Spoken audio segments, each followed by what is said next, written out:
Hello বন্ধুরা, কেমন আছেন? আমি কুক মাস্টার, আমি ভালো আছি।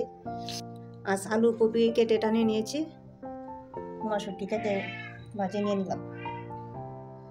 হলুদ লয়েছি, মরিচ বাটা লয়েছি, পেঁয়াজ কুচি লয়েছি, লবণ লয়েছি, কাঁচা লঙ্কা চিড়ে লয়েছি। এই সবগুলো দিয়ে আছে একটি রেসিপি বানিয়ে নিব। কড়াইতে তেল দিয়ে দেবো। এখন তেলের সাথে পেঁয়াজ কুচিগুলো ভাজিয়ে নেব।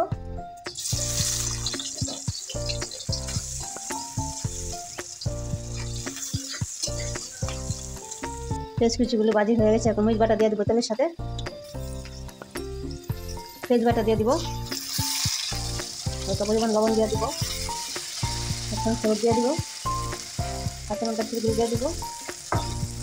সব মশলাগুলো লাড়িয়ে মিশিয়ে নিব। মিশিয়ে নিয়ে নিলাম।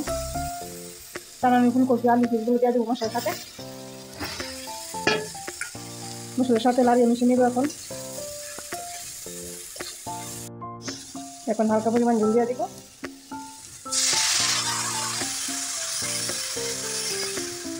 ঝোলের সাথে এখন মটরশুঁটি পিসগুলো দিয়ে দিব।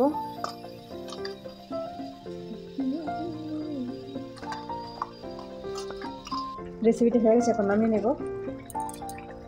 বন্ধুরা, আপনার বাড়িতে মটরশুঁটি দিয়ে ফুলকপি আলু দিয়ে এই রেসিপিটি বানিয়ে নিতে পারবেন। আমার ভিডিওটি একটি লাইক দিয়ে দেখে নেবেন, শেয়ার ও কমেন্ট করে সাবস্ক্রাইব করে আমার পাশে থাকবেন।